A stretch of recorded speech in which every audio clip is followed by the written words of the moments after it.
बिस्मिल्लाहिर्रहमानिर्रहीम। आज की वीडियो में हम ऑर्डर मेंटोफॉस्मेटोडिया और ग्रिलोब्लैटोडिया के बारे में बात करेंगे। सबसे पहले ऑर्डर ग्रिलोब्लैटोडिया है, जो कि सेकंड स्मॉलेस्ट ऑर्डर है इंसेक्ट्स का। ग्रिलोब्लैटोडिया एक्चुअली कॉम्बिनेशन है टू वर्ड्स का। Gryllo means cricket and blatta means cockroach. It means they have the both characteristics like cricket like characters and the cockroach like traits। इनकी development में देखें तो ये Hemy मेटाबोला है। इसका मतलब कि इनके अंदर जो मेटामॉर्फोसिस है वो इनकम्प्लीट होती है। जो इसकी डेवलपमेंटल स्टेजेस हैं वो एग, निम्फ एंड एडल्ट आ जाता है। टेक्सोनोमी में they are polyneopterans, they are closely related to the Orthoptera and Dermaptera. In the characteristics they have tarsi that are 5 segmented, secondary wingless होते हैं ये, सरसाई इनके लॉन्ग होते हैं और 8 सेगमेंटेड इनकी बॉडी होती है।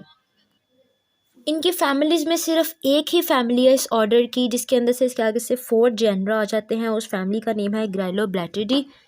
और अगर इनके इकोनॉमिक इंपॉर्टेंस की बात करें तो जो रॉक क्लॉलर्स हैं, ये जो आइसबर्ग्स हैं, इनकी कोई इकोनॉमिक इंपॉर्टेंस नहीं होती है। ये उन प्लेसेस पे रहते हैं जहाँ पे ह्यूमंस नहीं रहते हैं, जहाँ पे ह्यूमंस इनहेबिटेड नहीं होते हैं। और बहुत सी ऐसी स्पीशीज़ होती हैं जो कि फ्रीजिंग में भी एक्टिव होती हैं, लेकिन अगर उनका जो टेम्परेचर है वो 10 डिग्री से अबव हो जाए तो वो सर्वाइव नहीं कर सकती हैं। जो रॉक क्रॉलर्स होते हैं वो 7 ईयर्स लेते हैं कि अपनी एक जनरेशन को कंप्लीट कर सके। They may require up to 7 years to complete a single generation.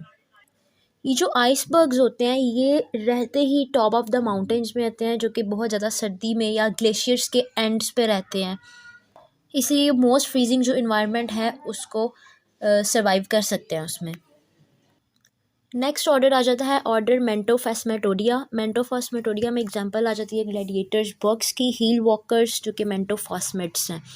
मेंटोफॉस्मेटोडिया जो है वो एमलगेमेशन यानी कि कम्बिनेशन है दो ऑर्डर्स का, प्रेइंग मेंटिड्स मेंटेडिया जिसकी फैमिली है, और वॉकिंग स्टिक्स फॉस्मेटोडिया।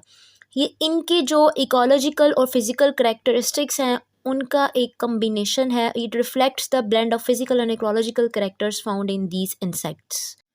हील वॉकर्स इन्हें इसलिए कहा जाता है क्योंकि इनके अंदर ये टेंडेंसी होती है कि इनकी जो लेग्स होती है उनके लास्ट सेगमेंट को ये एयर के अंदर होल्ड कर सकते हैं और ये अपेयर होते हैं as though they are walking on their heels, so they are called as heel walkers.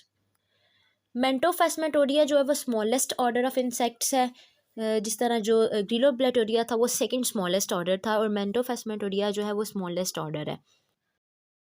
Gladiator was chosen as a common name for the order Mentophosmatodia because of the similar appearance and the physical similarity to the armored fighters in the movie Gladiator।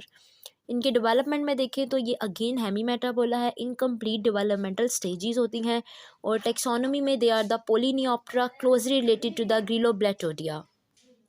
Characteristics में they are have tarsi that are the 5 segmented, secondary wingless होते हैं, cerci short and 1 segmented होता है। इनकी भी ये एक ही फैमिली है Mantophasmatidae, and the further contains 3 genera. They have no economic importance because they are extremely rare.